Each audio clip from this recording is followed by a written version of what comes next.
Mr. K.K. Gupta is the director at Resurgent India Limited, specializing in corporate finance and management consultancy for SMEs as well as large corporations, handling substantial financial transactions. He also serves as a task force member for government MoUs and on the grievance committee at Power Finance Corporation. With a 36-year banking background and a tenure as general manager at Central Bank of India, he holds degrees in economics and bank management. Key speakers: Mr. Gaurang Vaswada, trainer, ex-banker and partner, FEX Feen Associates LLP. Mr. Gaurang Vaswada is an ex-banker with 35 years of experience in international trade, finance, and foreign exchange. He has held various positions during his banking career, including that of Chief Dealer Forex and Head of International Division at erstwhile Bank of Rajasthan and as Branch Head, Compliance Manager and Subject Matter Expert, SME, Trade with ICICI Bank. At present, he is actively involved in training for trade and forex-related subjects in and out of the banks and advising corporates in matters involving FEMA and RBI guidelines. He is also a resource person for the Indian Institute of Banking and Finance, IIBF, and faculty for FEDAI. Mr. Bhavin Joshi, SME, Trade Finance, ICICI Bank. Working with ICICI Bank in Trade Finance Department and having 15 years of experience and currently holding position as Subject Matter Expert, SME, Trade Finance total experience of 20 years and have done CMA and KEB, working with ICICI for last 3 years. Good evening, friends. I am K.K. Gupta, Director of Research in India and Association for Financial Advisor of India. We extend our heartiest welcome to the participants. So we are more than 300 participants registered with us. Further, people are also watching us on the YouTube and electronic media. The subject is very, very important subject. So we are eminent speaker with us, Mr. Gaurang Vaswada, who is representing the bank. And we are also having Mr. Joshi, who is SME Trade Finance Head of ICICI Bank. I think we are going to discuss in details about the guidelines on e-commerce for aspiring exporters. The topic which we are going to discuss with you is e-commerce export. We are talking to the market opportunity, what can be exported and from where, and market potential, what is the market potential and buyer preferences. We are also discussing the mode of shipment and payment. I think e-commerce, what we are talking about electronic commerce, is playing very, very important role for the growth of the economy. When we are talking about the Indian economy, it has contributed about 15% of the India GDP. And it has also created job creations, MSME empowerments, foreign exchange earners, digital payment, and infrastructure developments. E-commerce refer to buying of goods and services over the internet. These comprise various type of transactions, or what we are talking about. Either we are talking about B2C, business to customer. Even manufacturer are supplying to a customer directly, that is B2C.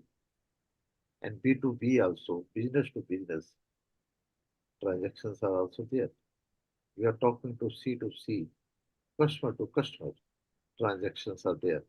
There are so many platforms that exist in the system. When we are talking about the Shopify, we are talking about the Directo, WooCommerce, BigCommerce, and OpenCart. These are the big organizations where e-commerce is playing very important role. Then we are talking about the mobile commerce, that we are talking e-commerce, social commerce, artificial intelligence, and machine learning, augmentation reality, and virtual reality. We are also talking about the sustainable and eco-friendly e-commerce. There are so many things are there. Banks also important roles to play for the e-commerce. Where they were talking about the Digital India initiative, government has taken up the steps. Digital India initiative, e-commerce policies, Startup India, and Make in India. These are the steps which the government of India has already taken up. And bank can also play very important role for the e-commerce. When we are talking about the investment in digital infrastructure, development user-friendly interface, enhanced security measures, offer so many cover faster partnership with the fintech company. I think this is where a bank can also play very important role. I will not take much time for that because we inform what roles in India economy e-commerce are playing. So now, my friend, Mr. Gaurang Baswada sir, who is expert under the fields. Baswada ji, please let us know because our participant very eager e-commerce or your electronic commerce is a media which will be order of the day. And e-commerce will also play very important role for export because it is envisaged that maximum export in the future, although we India 1 or 2% export under e-commerce in India, now we feel that 2030 there will be a growth in the e-commerce export. Please let us know what are the market opportunity and what product you can export and from where you can export and what are the market potential for that. So these are the major issues with our participants, with our entrepreneurs. Even certain bankers are also listening to you on the subject. So what is the wire preference? Because we know even directly you can purchase in a remote places where you are sitting in a rural areas, you can also purchase from there also. So these are the major e-commerce playing very important role. So what should be export? Because major aspect is earning the export and how e-commerce can play roles in export. Hand over to Mr. Baswara sir. Please, Baswara ji, please give your thoughts. Thank you, sir. Thank you. Thank you, Gupta Sahab, for the nice introduction and also the putting the ball on the block. Very importantly, I think you have said that it's going to play a very important role in the economy down the lane as we go forward and increase our exports. Everybody is turning towards digitization, and we need to know what are the opportunities, what is the potential of market, what products can be exported, and where and from where we can do it. So maybe during this 60 minutes, I would like to cover everything right from the beginning till the end, how and what is to be done, and then we can take questions post the presentation by the bank also. So I will just start my presentation and we go from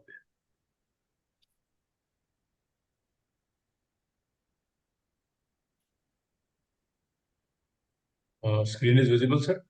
Visible. Please go ahead. So a beginner's guide. Now, e-commerce. If I were somebody who wanted to start e-commerce, what all I would write, I would have to keep in mind how I should go in the market and search. And normally I say that when you want to start a new business, you should give some time or maybe ample time to research on that particular product, particular commodity, etc., and then enter. So we are going to see everything on that. So what actually e-commerce is? So rightly said by Gupta sir that digitization of trade is there. So activity which is electronically buying or selling of products on online services or over the internet. So maybe there is no physical contact, no one-to-one contact, but what we are talking about is everything electronic. Now, what does it mean? It means that seller displays electronically and the buyer buys electronically. I would not go to a market or go to any place and I would be able to see the commodity physically, but I would buy it electronically by looking at the various angles or various photographs which are put there, or various measurements which are put there, all electronically through the internet or website. This could be the seller's website. Large stores, they can have their own website, or maybe for a beginner, I can always go and book a small table in a mall, say Amazon, or so maybe a marketplace like Amazon, eBay, Alibaba, etc. Now, the very good part is that Foreign Trade Policy 2023 has for the first time brought in a new chapter on e-commerce. This shows that how serious is the government about bringing in large number of changes in this particular field and trying to maybe reaping the benefits of e-commerce so that our e-commerce grows. So we were nothing, maybe almost very minimal around 2019-20. Then this COVID came, and now what we are still around $3 billion, $5 billion only on e-commerce out of our $450 billion of. But with this policy now, government has started working on it. And what does it say? It says e-commerce export of goods, e-commerce of goods where selling is done through internet. On an e-commerce platform, payment for which shall be done through international debit card, credit cards, or authorized electronic methods which are approved by Reserve Bank of India. Going forward, why this has taken up? Why so much has been there? So we all have seen that, even if I consider myself or maybe large number of people in this forum also, maybe in 2018-19, I would not have bought anything online. I would have always gone down maybe to a mall, to a small shop or a kirana store and bought everything. Now, because of this ease of transaction cycle, I need to search the product, add to cart, add the shipping address, make payment. Once the payment is made, an auto mailer goes to the supplier or the site from where the goods are to be shipped, and then the shipment takes place. So by the time this happens, the money is already there in the account of the exporter. And then the product is received maybe in 3 days, 4 days, 5 days. If you talk of international, it could be more than 2 days, 3 days also. Ease of doing cycle is there that everybody knows. Now, what has happened actually? Our 10% of the population was earlier only on e-commerce. Then during COVID, maybe almost 70-80% went on e-commerce. Now, this 80% which was added to e-commerce has not all gone back to the market. They have remained there. So our e-commerce penetration is growing by the day. What does policy say? Why e-commerce? So there is a handbook of e-commerce exports in the DGFT website. From it also says it gives us an access to larger international market. Then there is a direct to consumer sales, because what I am looking at, that the consumer will look at the website and buy my product. So I am eliminating the middlemen, the wholesaler, the distributor, the showroom cost, etc., etc. And this provides me better margin. Now, on one hand, I have better margins. On other hand, the customer or the consumer has better prices. E-commerce has lesser infrastructure cost compared to traditional export. Now, traditional export, I need to have a containerization, then stocking, maybe sometimes warehouse at port, then shipping issues, etc. Now, here, what is it? Even if you are in a smaller place, you only need to have tie-ups, nothing more than that. No, you can eliminate the storage, you can eliminate the storage here, you can eliminate the storage at the other place also. So, as compared to the traditional export, it has lesser cost. Global reach enhances brand visibility, creates awareness of international quality standards and ratings. Now, once I go global, I would not sell what is required here in India. I have to sell what is required abroad. So my quality standards approve, my visibility approves, my brand image is built up gradually there. Exporters can overcome domestic seasonality and demand fluctuation. Now, here in India, if I were doing some business of sweaters or maybe woolen garments, what will happen? I have 4 months to do. Maybe sometimes it starts sometime in the October and maybe in January it finishes. February, very little sales are there. But with this global reach, I can showcase it somewhere. So in this 12-month period, some or the other place in the world will have winter. and I can get orders from there. So seasonally. So these are the advantages of going into an e-commerce market. So even those who are into the bulk trade are also moving into e-commerce to compensate for any losses there or maybe to grow on the other side. Now, when I'm talking of e-commerce, I must know what is the how big is the market, how big is the canvas. Somebody has told me go for e-commerce, but I should know what is the market. So let us see what is the market. Now, President's research, it says sometime in 21 the market was less than $4 trillion.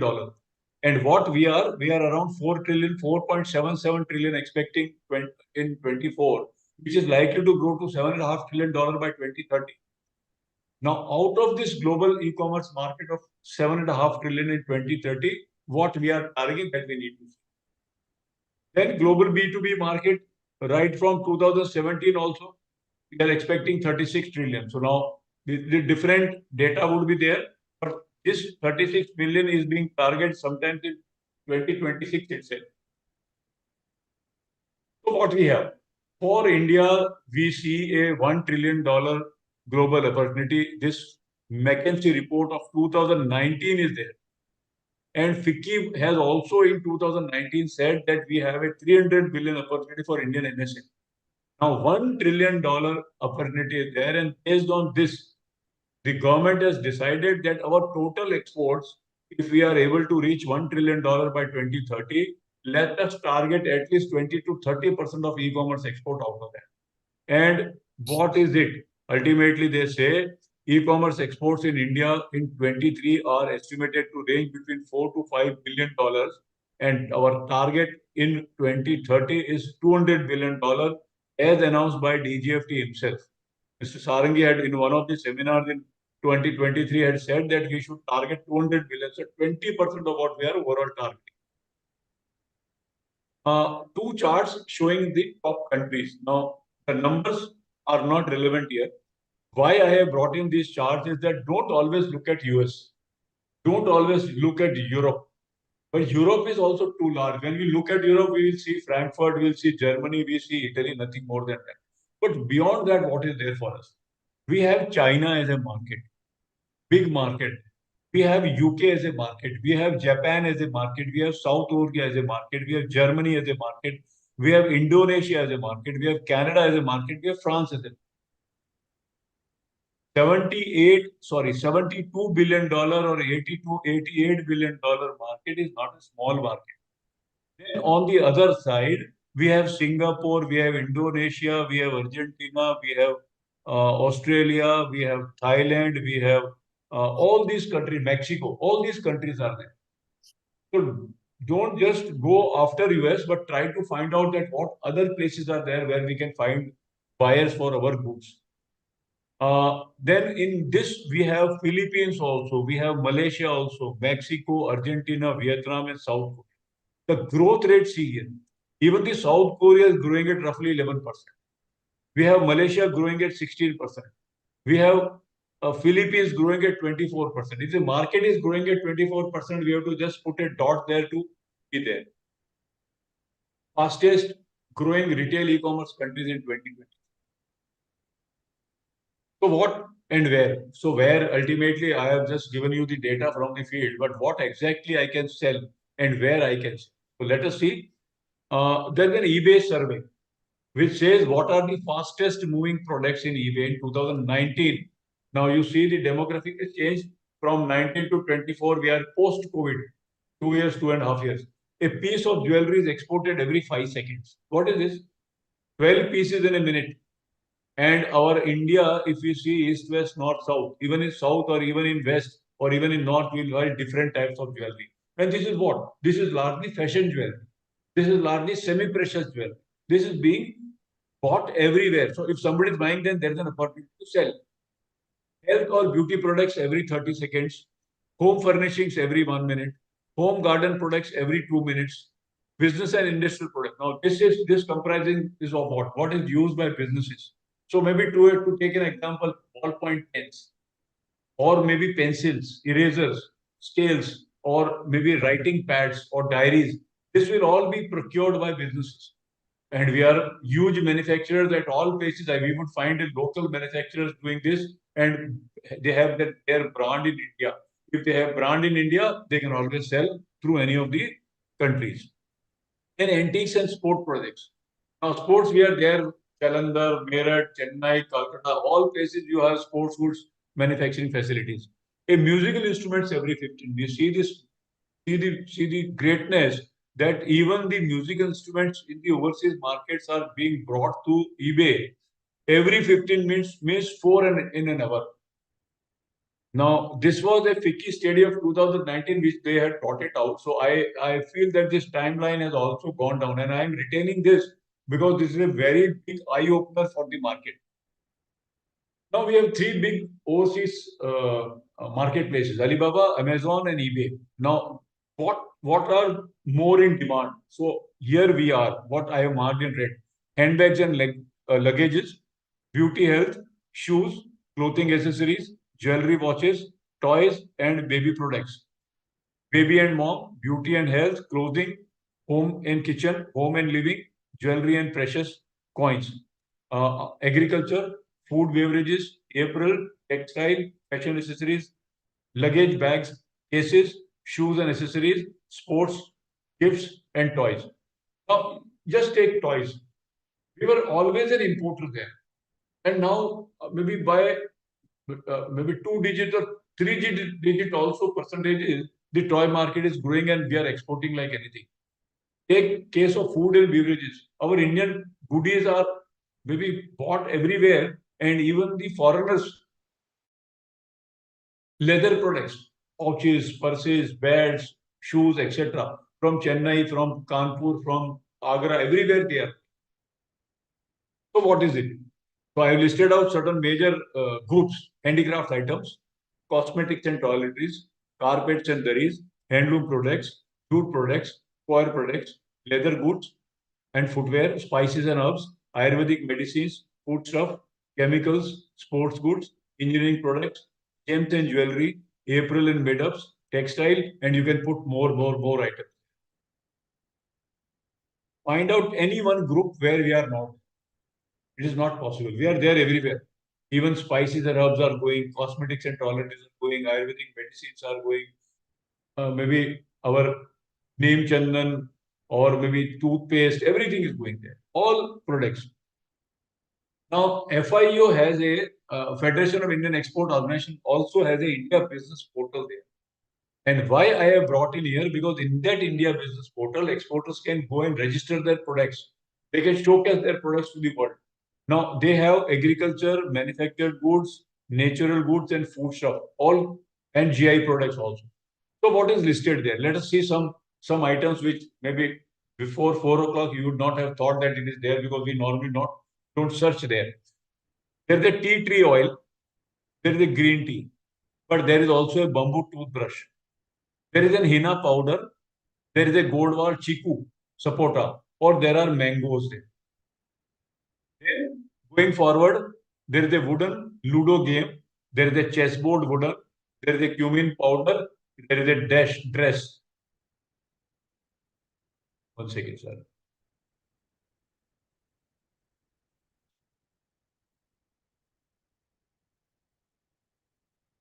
Okay.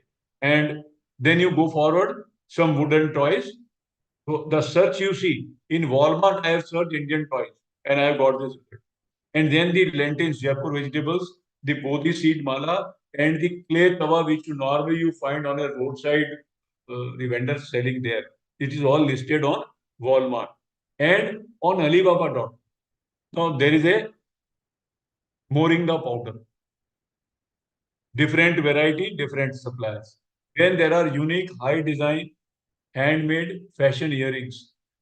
There is a toilet pot also, and there is a most running product, American style, bulk quantity, wholesale cremation urns. Now you see the extent from the toothbrush till after the dead body or after the death. What all is required is all available there at Alibaba anywhere. We also have cow dung, etc. Now Amazon has 30 categories where they have listed the products. And they are home textiles, apparels, jewelry, leather, health and personal care, consumables. Then they have Ayurveda, beauty products, toys and sports goods, office products, notepads, novelties, cane, food and furniture, electronics, cell phones. We have become an overnight, or maybe in a 2 year period, we have become a larger producer and supplier of or exporter of electronic items and books. Now we have one district, one product as a government initiative. So what is it? District as an export hub and one district, one product. The theme of the government is that if each district contributes some product for export, then one is self-sustainment. The other point which Gupta sir had said, that self-employment. Then the migration to larger cities. We can stop that. Now with this initiative, even the budgetary support is there. And almost in 765 cities, districts, government has nominated or government has put up certain commodities which are exportable from there, maybe manufactured, handicraft, or grown, or maybe the agri producers. So we'll see some of the examples. So there are 4 pillars of ODOP. Provide market linkages, address bottlenecks for exporting these products, support local exporters, manufacturers to scale manufacturing, find potential buyers out. Now, under this, government has initiated a plethora of maybe activities there. They have been doing seminars, they have been roping in people, they have been doing the local self-help groups have been developed. And there are also linkages where there are 50 aggregators have been promoted to promote the brand India. They have been brought in. So they will provide the linkages to the people who are there in the rural area or at the district level. Now, one of the Invest India sites, what is it? Arakku coffee from Visakhapatnam, Seabug thorn from Leh Ladakh, Pulwama pencil from Jammu, Malabar pepper from Kerala, Kolhapuri chappal from Kolhapur, Maharashtra, and Kolpad fabric, handloom fabric is from Kolpad. Going forward, one page on UP government website. They have listed all the districts and they have showcased it on their website of ODOP. This is ODOPUP.in. What is it? Leather products. Now Agra is there. Then you have Amroha, musical instruments, Auraiya, ghee processing, locks and hardwares, Aligarh. Azamgarh is black pottery. Ambedkar Nagar is textile. Budayu is Jarizardori. Jaggery, good, is Ayodhya. Then Amethi is moon products and home furnishing and Bagpur. This is the latest one, 17th May update is there on the website. So from there I have taken total 1237 products have been identified by the government. Where in different states, how many products are there? Now, agriculture, 407 commodities, food processing, 122, textile, 105, manufacturing, 206, dairy products, 8, others, 31, you have marine, 33. All these products are there which have been approved, and 782 districts have been, sorry, the total districts are 785, so 782 districts have been covered. Now, just have a look at some of the samples. In Andaman and Nicobar Islands, South Andaman's marine products as a primary sector has been given. In Andhra Pradesh, Baptala, granite cutting and polishing. In Andhra Pradesh, Dr. Ambedkar, Konasema, Bandaru, Lanka, saris are there, handloom. Then you have Chandigarh. Let us take one from Chandigarh. Chhattisgarh. Chhattisgarh is Durg, tomato-based products. Then Chhattisgarh, Sarguja, you have jackfruit. Then in Delhi, New Delhi, you have automobile refurbishing components. Then in Delhi, West, you have furniture items. In Goa, South Goa, you have cashew. In Gujarat, Botal, you have peanuts. So all districts, different items, maybe more than one also in some of the districts have been listed. Jammu and Kashmir, Udhampur, garlic. Srinagar, silk carpet. Jharkhand, Lakshar, Mahua products are there. Then we have GI tags. 635 geographical indication tags are there. So maybe some of them are Goa, Kola chili from Goa, Orissa kevda powder, Lasangaon onion from Maharashtra, Sitapok from West Bengal, Feni from Goa, Meerut scissors from UP, Jamdani sari from Andhra Pradesh, Tikamgarh bell locks from Madhya Pradesh, and Bikaneri bhujia from Rajasthan. Now, these 635 products by these names can only be produced and exported by India, nobody else. We have got a brand there. Nobody can manufacture Bikaner bhujia in Australia or anywhere else and name and brand it as Bikaner bhujia. It has to go as a Bikaner bhujia from India only. So see the market opportunities, what the market is giving us. Now, this is the world map. I had initially tried to see that whether I can plot some of the countries here, but ultimately I thought that this could not be seen by everybody. If I plotted, it could be very minor. So then I thought that let me put some of the countries here. Korea, Japan, as of now, where our products are going. Korea, Japan, Canada, UAE, Finland, Indonesia, Hong Kong, Spain, Australia, France, Malaysia, Italy, Switzerland, UK, China, New Zealand, Denmark, Mauritius, Japan, Bahrain, and Kenya. And you have to put more countries here. World, more than 200 countries are doing trade, and smaller or bigger, some or the other item would be required by them. All countries are not self-sufficient. If somebody wants X, somebody wants Y, then you can fit in somewhere looking at the countries required. Going forward, where is our market? Our market lies in 30 million number of NRIs or PIOs who are there in 30 plus countries. 30 million people. They are our brand ambassadors. They are our consumers, firstly, and then brand ambassadors. You will find Indian or Hindu temples several places. Why? Because of these people. So, what is the number? More than 2 million in USA, UAE, Saudi Arabia, Malaysia, Myanmar. More than 1 million in UK, South Africa, Oman, Canada, Kuwait. More than 500,000 in Mauritius, Sri Lanka, Qatar, and Australia. Maybe less than 500,000 in Nepal, Trinidad, Tobago, Singapore, Bahrain, Fiji, Guyana, Reunion, Germany, New Zealand, Suriname, Italy, Bangladesh, Indonesia, Jamaica, Netherlands, Tanzania, France, Spain, China, Spain, Sweden. Now you link it to those first 2-3 slides where I shown you certain countries and said that don't go only by USA.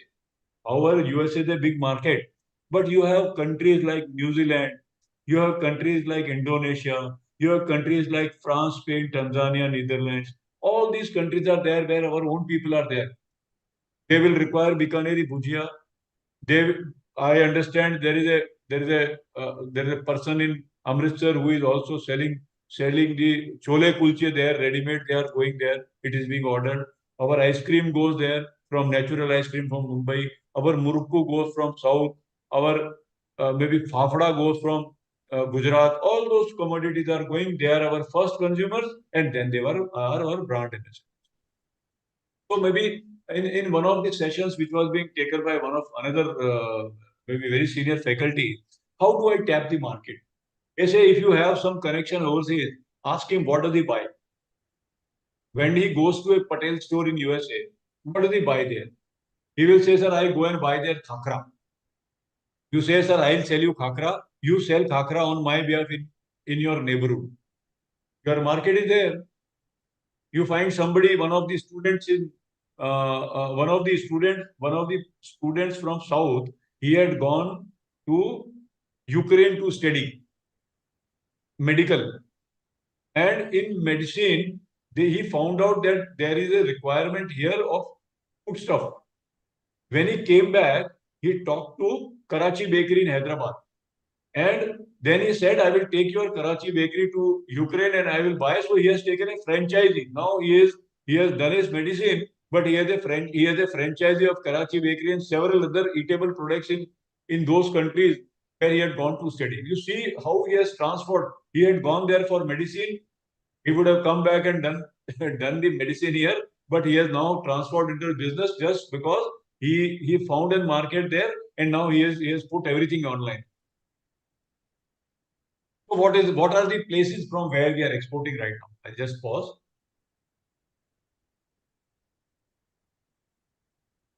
See the smaller towns: Benares, Asansol, Bahadurgarh, Solapur, Jaipur, Nagpur, Pune, Nasik. Agriculture produces, even automobile, etc. Erode, East Godavari, Haridwar, Bhopal, Ludhiana, Jodhpur, Moradabad, Bhuj, Karur, Kolkata, Bhadrak, Sonipat, Devas, Delhi, Siliguri, Ratlam, Faridabad, and wherever you want. You are not required to move to Delhi, Bombay, Calcutta, Hyderabad, or even any of the second-rung cities like Ahmedabad, Jaipur, Bangalore, Hyderabad, or any of those cities. You be there wherever you want. From there, you can start this business. Now, let me give you some data, more numbers. Top 10 Indian states on Amazon global selling. Why these numbers are there? Because everybody is turning to Amazon or everybody is turning to e-commerce. New Delhi has 20,000 registered sellers. 12,000 from Gujarat, 7,000 from Haryana, Madhya Pradesh 5,000, Maharashtra 15,000, Punjab 4,000, Rajasthan 17,000, Tamil Nadu 5,000 and UP 12,000. West Bengal 3,000. This total is 1 lakh. Besides this 1 lakh, another maybe 70,000 to 1 lakh people have registered in other states. What does this mean? These 4,000 people who have registered in Punjab have not migrated to Delhi, or those 17,000 which have registered in Rajasthan would be from Bikaner, Udaipur, Ajmer, Kishangarh, Kota, Jaipur, Jodhpur, and several other places. Even Badmer, Jaisalmer also. They have not migrated. They have created their market and they are doing online business there. And you can also do online business from wherever you are. Now, when I'm talking of market, we have talked about product, we have talked about what opportunities are there, how large is the canvas, but can I miss on the buyer's preferences? No. What does buyer want? Buyer wants invoicing in local currency. If I am selling in Australia, I need to put a tag in Australian dollar only, not in US dollar or not in Indian rupee. If I am selling in Dubai, then it has to be UAE dirham. If I am selling in Europe, then it should be euro, but not pound sterling or maybe US dollar. It gives a better connect to the buyer and it is a mental calculation he is not required to do. What is the rate today? What conversion is there? What maybe he is not required to do all that. So it gives a better connect. I get this particular product at $3 in my market when I go to a shop. This guy is selling me at $2.50. Should I buy or not? Is only the decision to be made there. This is the global market, 24-hour market. When we are asleep, some of the part of the world, if I am showcasing my product in USA or if I am showcasing in Japan, maybe I would be asleep when either of those markets are open. So they need support. So I can have built a chatbot or maybe auto mailers, responses, etc. Can be short transit time. Now, initial slide, we saw that the buyer pays first. If you take the money out of my pocket, then am I eager to get the product at the earliest, to the shortest transit time. Now, here the logistic partners are important. Most important link, I think, in e-commerce is logistic partner. Who store the goods, who take your goods to the other country, maybe store again there and deliver it to the doorstep of the buyer. And then safety of parcels. The packaging is important, and then again your logistic partner is important. How safely is carrying your parcel? And there is to be a reasonable return policy. Now, return, I cannot take it out from this mode of exports or mode of trade. Return has to be there. If you think that goods will get returned, then you will not be able to enter this. Goods will return, maybe initially 1 out of 1, then maybe 2 out of 10, then maybe 3 out of 100, and then maybe when it is 1,000, then the percentage will be very less. And since I paid the money, I want an update when my goods have left, when I will get, where they have reached. So the buyer wants the notification and status with every stage. Maybe for 7 days he is waiting. Every day he should get some update where the goods are. Now, from some of the surveys, 79% of the US consumers said free shipping. So I cannot put a tag. $3 delivery Delhi. $4 delivery Hyderabad. No. It has to be delivery at the doorstep of the buyer because we are talking about business to consumer. Now, this would include everything, your packing cost, delivery cost, shipping cost, transportation cost, any insurance cost, delivery in the other country cost, and even and including if there is any import duty, including the documentation, everything. He wants everything at the doorstep. and 54% of the consumer less than age 25 say same day shipping is a purchase driver. If I am paying today, why can't you ship today? So that is there. So I should have in whatever I am showcasing, I should have some stock of that particular item either in my godown or in my supplier's godown or at a separate place which is there maybe in US or UK anywhere from where I want to ship. Then 83% of the US online shoppers say expect regular commission. This is the notification part. They expect regular. I will not place an order if I for 5 days somebody does not give me an update. I will every time I'll go and maybe I have to go and check the website. No, it is not there. 53% of the US online shoppers say won't purchase if they don't know when it will arrive. So my commitment to deliver comes here. Maybe 3 days, 5 days, 7 days, 15 days. What mode and what time? I need to commit and the buying decision will happen. Suppose I want to gift a shirt on somebody's birthday which is 4 days down the lane. And I don't know when it will arrive. I will not place order. But if somebody says committed delivery third day, then I may buy it. So the decision would depend yes or no, whether to buy or not. And if you are not committing, and if the shirt comes on the fifth day, 100% return is possible. Some more on returns. Now, some steps to reduce the number of this is the area of concern with at least the new entrepreneurs who are entering in the market. So let us see how you can control this. Package your product well to protect them from damage. First item is damaged product. Even the upper box or the package, if it is torn, then the psychological it makes a psychological impact on the buyer, and he would not like that particular scenario. Display accurate information about your product on product page. Never lie. Give exact information, exact color combinations, what exactly you are selling. Give it very perfectly there. Don't maybe boast something which looks like a glass, but you are selling it like a mug. No. Help consumers figure out whether a product will be good fit for them by providing additional information on product page, like for example, size charts for clothes, shoes, etc. Give fitting charts, fitting tools. So then the decision is better, informed decision. The informed decision to buy will lead to lesser returns. Otherwise, return is your what? Additional drag on your cost. Some tips to reduce. Now, one is this house control. One website is there. It has listed some of the items, so I picked up from there. Make sure every product listed as high quality images and descriptions. Try to get professional photographs from different angles. Put four, don't put only one. Implement size guides and fitting tools. Ask your customers to review and reward them. So your good reviews, if somebody is buying, ask them, provoke them to review. Prioritize your packing, very important. They say that if I am selling shoes and if the box of that shoes is dented, then the shoe might get maybe dented or maybe pressed. If the shoe is even if the box is pressed, the buyer may not like to buy that particular product. Become a pioneer in customer service. Get every order right. If something you have shown as blue, dispatch blue only. If blue is not in stock, don't dispatch red or maybe some other color, maybe similar to blue, light blue, dark blue, etc. Analyze, overcome, be a email result. This is the information which you have to share regularly. Lengthen your returns policy. Now, this is very important. I buy a product which has a return timeline of 24 hours.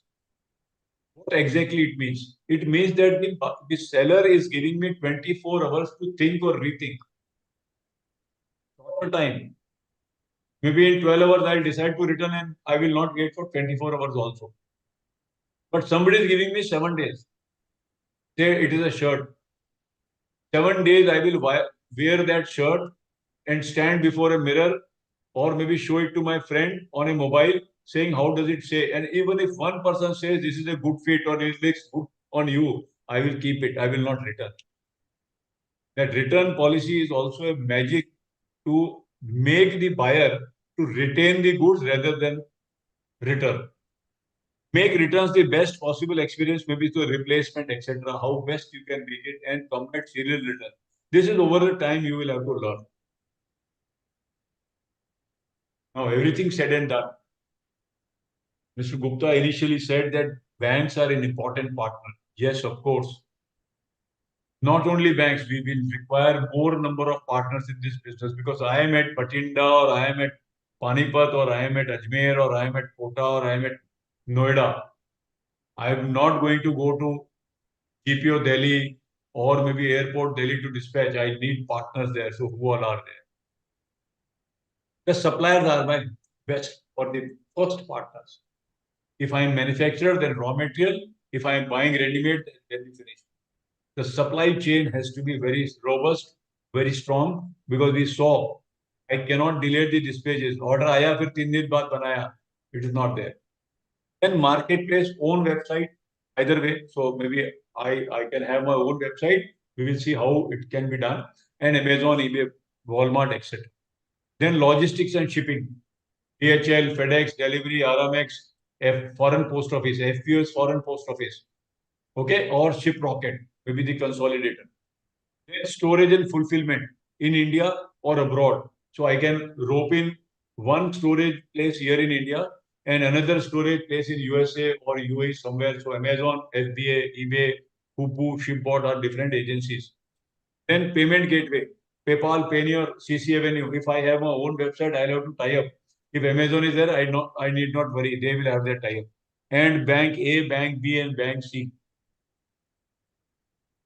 We are partnering with ICICI Bank here. So any bank for that matter, but we'll have to see that which bank is most conducive, the bank which understands my business.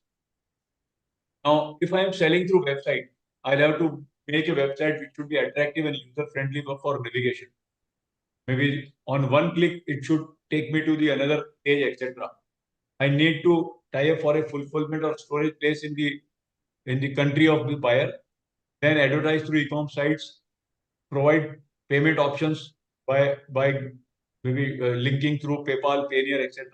And my shop is open 24/7, 365, no seasonal or geographic restriction.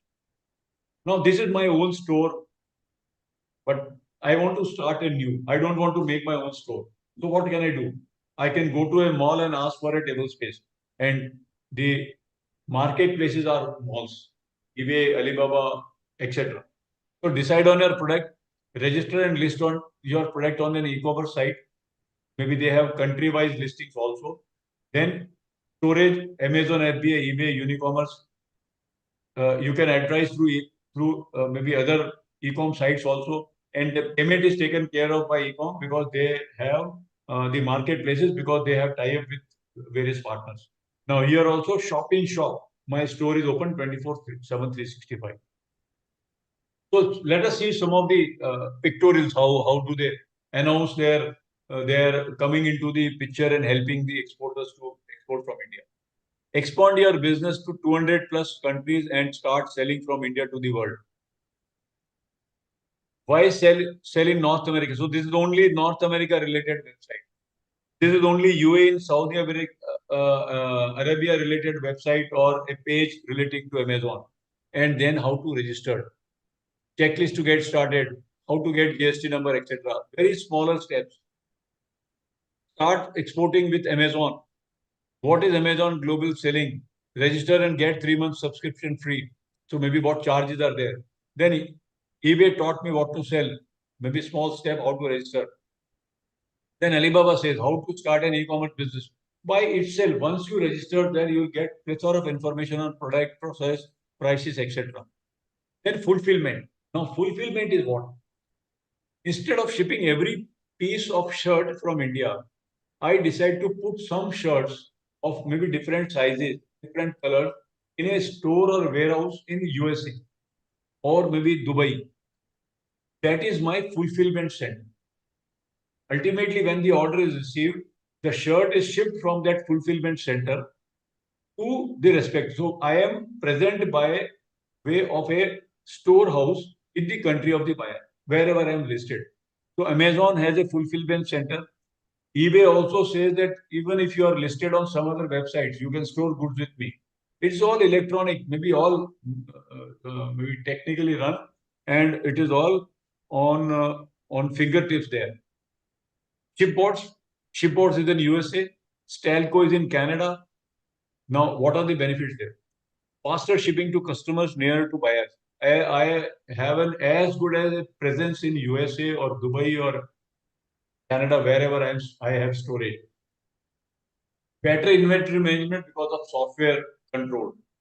Free from worries of self-shipment. If I am intending to maybe ship 30 shipments in a month from India, it will lead to 30 shipments from India, 30 shipping bills, 30 documents, 30 times going to the courier or maybe calling courier. Instead of that, these 30 shipments will be taken care of by the warehouse in USA itself. What factors to decide whether I should ship from India or from there? What is my target market?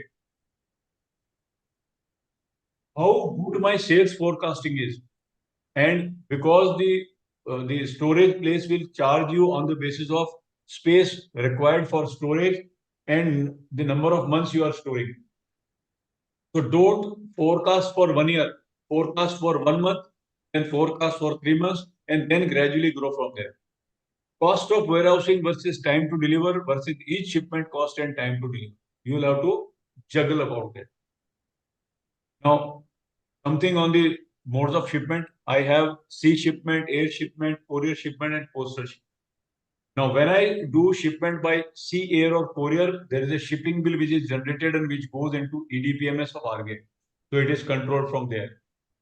A word of caution here for courier shipment, if it is a commercial transaction, and if you are shipping goods to somebody where the money is to come, then ship through CSB 5, it will go into EDPMS. If it is a free sample where money is not to be received, then CSB 4. Now, postal shipment is PB1, PB2, PB3, PB4 through Dak Niryat Kendras, but as of now, it is not going into EDPMS, but with a press of button, any day this will come. Now, how do I decide? Should I send by courier? Should I send by sea? Should I send by postal? Size of parcel, weight, value, and delivery time. This all will have to be calculated. DHL says, let us enable your e-commerce logistics. FedEx says, shipping services, national and international both. Then you have Express Bs, cross-border logistics. They are also there in cross-border. Then going forward, this is Aramex. Now, Aramex is more strong in Middle East and Egypt, etc. Then you have delivery, our local guy. The good part, somebody's mic is open, please. If you can please check. The delivery is a local guy. The best part is that he has got more pickup places. And then you have Shiprocket. They have 29,000 plus pin codes across India to pick up your. So first mile pickup is more important. So I will not worry. हो जाए कोई problem ठीक okay thank you So delivery e-com they have got tie with everybody. Then there's a foreign post office. Now we have got 28 foreign post offices in India in Delhi, Mumbai, Kolkata, Chennai, Guwahati, Ranchi, Panjim, Chandigarh, Ludhiana, Jaipur, Hyderabad, etc. But in 2023 policy they have allowed Dak Niryat Kendra. Now these are extensions. There is a hub and spoke model. We have got 28 hubs in postal shipment. We have got more than 1,001 Dak Niryat Kendras now. As of maybe 31st, now this is 1,200 odd numbers, but not listed anywhere, so I have kept the retail. Now, what is this is an hub and spoke model? They are running on a TCS software. So even this is now all electronically controlled, and lakhs of parcels are every month going through postal shipments. Modes of payment. Now here our banking partners come into picture. A bank can handle payments through Nostro, Rupee Vostro, online payment gateway, PayPal, Payoneer, etc. Payment in foreign currency. I need a strong banking partner which can handle any type of payment. Then so when I am getting payment from PayPal or Payoneer, I need a foreign inward remittance advice.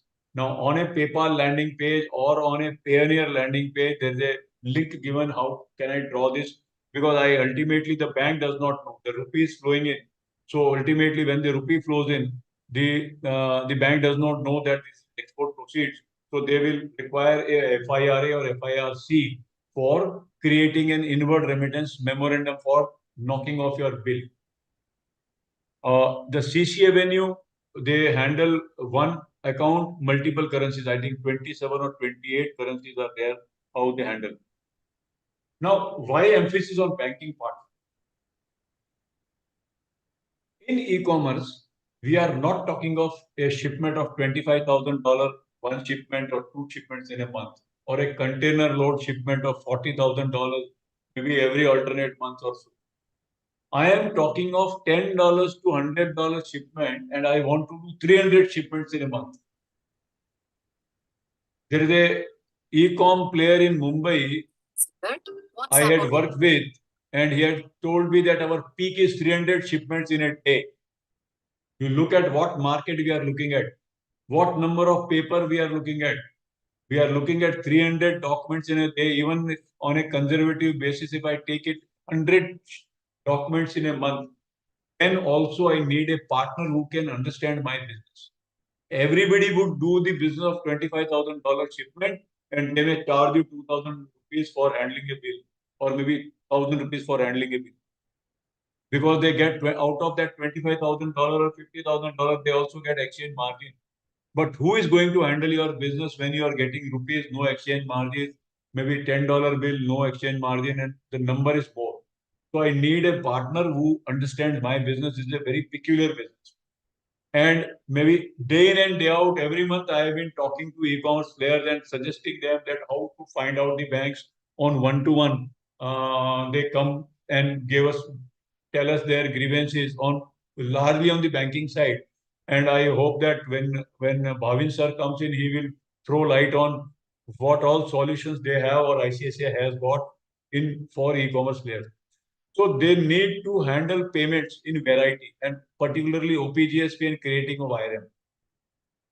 Handling of export bills online and offline, both modes, because I am talking not because each shipping bill, each bill has got 4 pages, 4 papers, or maybe more sometimes. Now, if I am talking of 4 papers, then should I give 400 documents to 400 pages to a bank, or I can do bulk transactions also, whether there is an online facility available or not. Then, if I give the document, then whether they are processing it or not. Because we come across banks where they are keeping it in their drawers. Till they keep it in drawers, I am not satisfied. I need to process them. Now, my ticket size is low. $10 to $100 or $200, $300. So my bill handling charges should also be low. I cannot afford to pay 2,000 rupees for a bill which is of 3,000 rupees or 4,000 rupees equivalent dollars. And smooth processing of generation of BRs. Somebody's mic is open, please. Now, when I am doing an e-commerce exports, my pricing should include what all? This is just a suggestion. Cost of goods, of course, packing, what export worthy packing, which is to go to some other country, which is to be handled by 2-3 different people, one in India, one in logistics, one in storage, one in last mile delivery, etc., including shipping and insurance costs, door to door, from my place to the place of the buyer. Then costs relating to marketplace, Amazon, eBay, wherever I am putting it, payment gateway, Amazon cost, Alibaba cost, etc. Then you have, PayPal cost, etc. Then you have storage either in India or a foreign place, overseas storage place. Then your return replacement, reasonable estimates will have to be taken. So don't go by when you start business, one-to-one return might be there. But reasonable return estimates can be made. Maybe out of 100, 5 or 10 will be returned. So how do I distribute that cost? And bank cost, IRM creation cost. Some banks charge IRM creation cost separately, bill closure cost separately, BRC cost. Now BRC has gone to DGFT, but I cannot draw a BRC without IRM. And then I should be left with good margins. But how do I decide then? Go to the website, see what your product, at what price it is being sold. If it is being sold at $10, you cannot sell it at 11. You'll have to price it 9.5 only. Are you ready? Get set for exports. This is an e-commerce exports handbook for MSMEs, which is available on the DGFT website. You can draw down from there. What government is doing? Developing e-com hubs to boost exports figures in ministry's 100-day agenda. So this new government which has come, 100-day agenda, they already started working on it. DGFT has already started doing e-commerce conclaves in various cities. We have different schemes.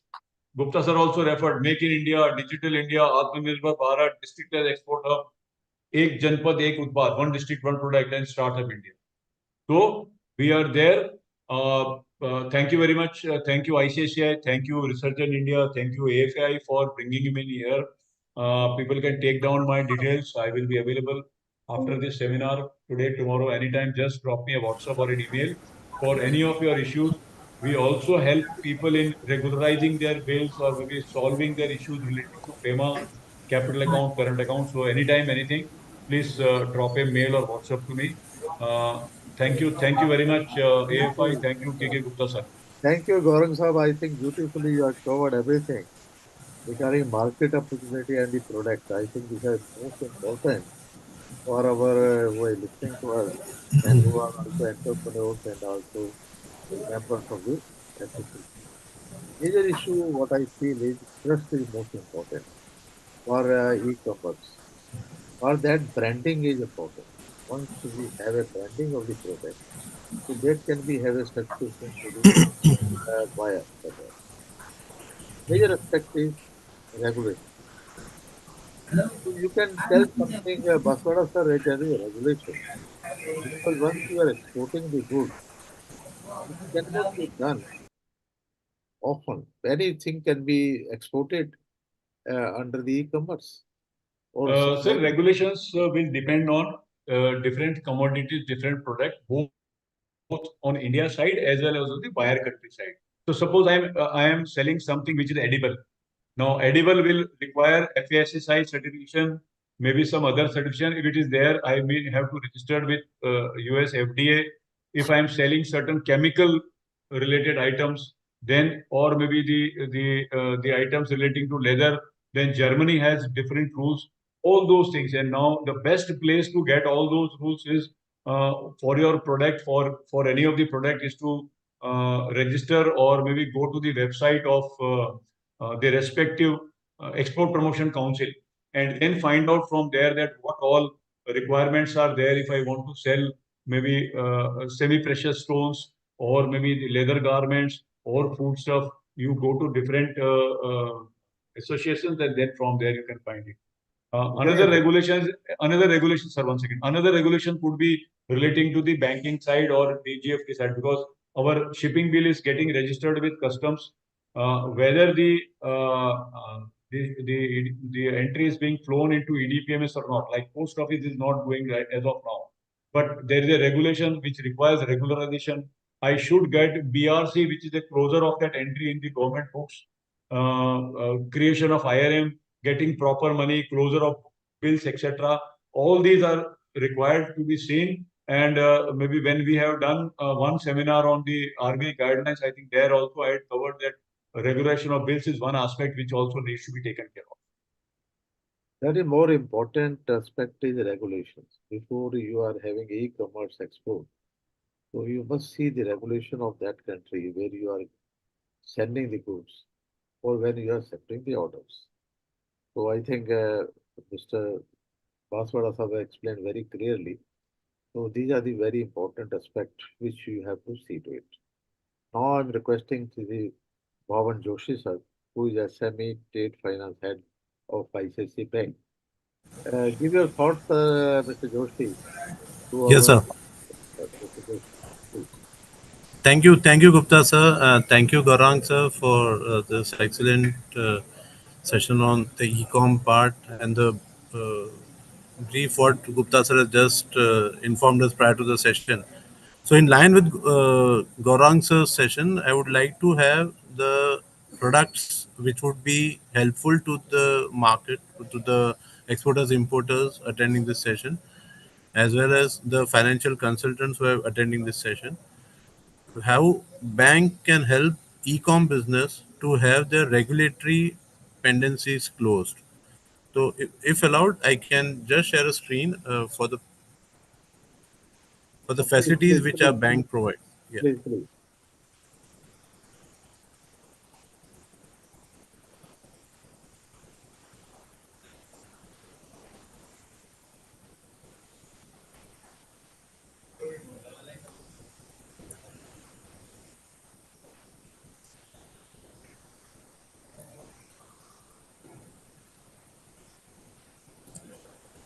So, largely, sir, in today's e-com business, the customers are concerned about their BRC receipts. Okay.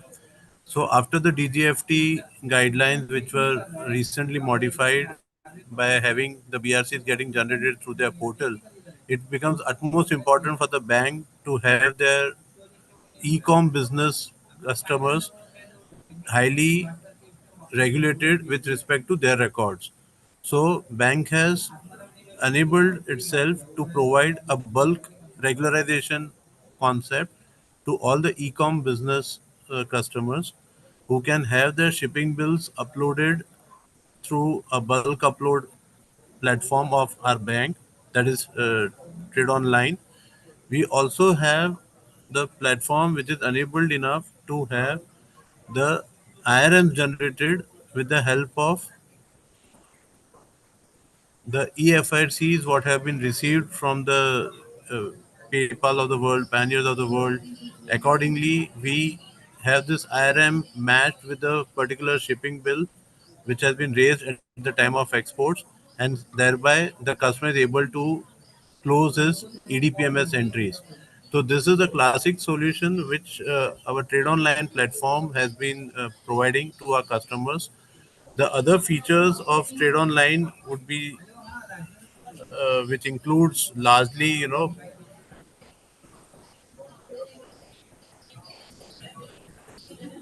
there were pre-filled templates for all the customers who have been availing this Trade Online facility. There is a facility of bill regularization through our Trade Online portal. The bank also enables a single view dashboard which helps the customers to note down how many export shipping bills have been pending unregularized which needs to be settled against the IRM. There are single inward remittance settlement app, the InstaBiz app, through which our customers can have their settlements closed. There are various intimations being provided by our bank to the customers while executing the transaction, whether it's an outward remittance or an inward remittance being settled. The customer can have a real time view of the status of his transactions being processed by the at the bank. We also have a virtual guidance for the customers who want to have their transactions processed. If they're doing it for the first time or if they get stuck during our operation, they can have a virtual guidance as well. So for e-com business, as you know, the complexity which Gaurang sir has just referred to, the customers who normally have this couriers or this shipments done through courier agencies such as DHL or FedEx, and there is a tendency of these courier agencies for not providing documents more than 90 days after the shipment. So if the customer has not received any kind of document from DHL or any FedEx courier agencies within 90 days of its shipment, they are bound to lose on the required documents required for clearing the regulatory pendencies. So here is the solution where we as a bank provide them the updated list of all outstanding shipping bills. This is provided in our Trade Online platform, whereby a dashboard of this kind, wherein trade compliance pendencies are referred. And if you see this screen, there's 118 odd for a particular customer, the shipping bill pendencies are being witnessed. So such real-time updates are provided to the customer, which enables them to have their regulatory pendencies closed timely basis. With the help of bulk upload facility, the customer can not only have his shipping bills lodged with our bank, but can also have IRMs generated and settled against these shipping bills, whereby it gets easy for them to generate EBRC for their various incentives issued by DGFT. So that's it from my side. Gupta sir, would Thank you request very much, sir. anyone from the team who have any queries, we can address that. Yeah. Thank you, Bhavin. Joshi sir, I Thank you, think sir. you have explained very rightly. ICICI Bank is also a pioneer bank. We are helping the e-commerce business. If anybody from the entrepreneur want to avail the facility from the banking facility from the ICICI Bank, definitely they can approach them and they are very helpful to them. The banking sector, what I already told you, they are helping as an investor in the digital infrastructure, development user-friendly interfaces, and enhanced security measures, offer personalized services also, and fostering the partnership with the fintech companies. I think beside the foreign exchange remittance, inward remittance, I think the banking channel required and all the exporters who are doing for e-commerce can avail the services of ICICI Bank, which is helping them. We are thankful to ICICI Bank for jointly we are holding this virtual webinar of e-commerce for aspiring exporters.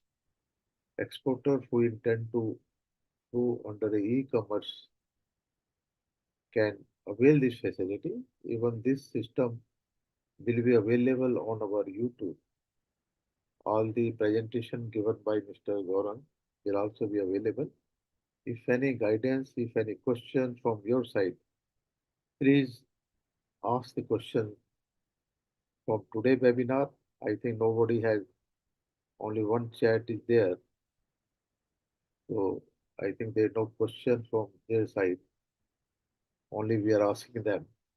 So if any question is there or any feedback is you send to us to Research in India or to Association for Financial Advisor, we will try that you can get a reply to that questions.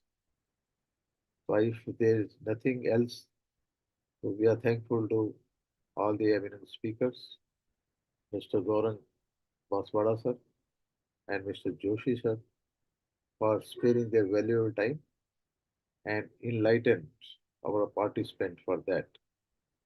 So I'm also thankful to off the screen person, Mr. Rajan, who is the architect of this webinars, and Mr. Ankit, Mr. Ayush, Mr. Lokesh, and Devashish, who is off the screen, who is managing everything, including all the agenda item, other things they are guiding us. We are thankful to them. As a association of financial advisors, we are having more than 400 members with us, and we are mostly every week we are doing the virtual webinars. We are also trying to have this for physical webinars so somewhere in respect of the SME. So we are also trying to do something in that respect. So you will shortly listen to us by November or December. We are holding a big conferences for the SME sector also. So please, for the financial advisor who are listening to this, please become our members of the associations. Further, we are in the research in India. We are a merchant banker. We are investment banker. We are also preparing DPRs and conducting the techno-economical viability study for almost all the bank in UP, including the State Bank of India. If any help is required, so we are also giving a training to the bankers and to the NBFC and to the PSUs. So please take help from us. In the end, I have no word to express our gratitude toward ICICI Bank and Mr. Joshi and Mr. Baswada sir for giving excellent presentation for this. Today's topic was very important as we are talking to Mr. Baswada from the beginning because e-commerce will play a very important role for the export. Only point is the regulations which we have to see to it. The under regulation you can give export. Either it can be make payment by the debit international debit card also it can be make the payment or the mode of payment is very visual, very easy for that. I think with this word I'm thankful to all the participants also. Again, my request to you participants, let's please give your feedback. If any question in your mind, please ask the question. If interaction is there, definitely it can be useful for both the sides. Even the speaker can also understand what is in the mind. I think that is a requirement for any interaction is most important thing. I request the participant who was here or who is listening to us on the electronic media, please give your feedback to us. It will be beneficial both ways. Thank you very much in the end. Thank you. Thank you, Baswadaji. Thank you, sir. Thank you. Thank you very much. Thank you very Thank you, much. Rajan sir. Thank you, Bhavin sir. Thank you. Right, sir. Thank you. Thank you all. Yeah.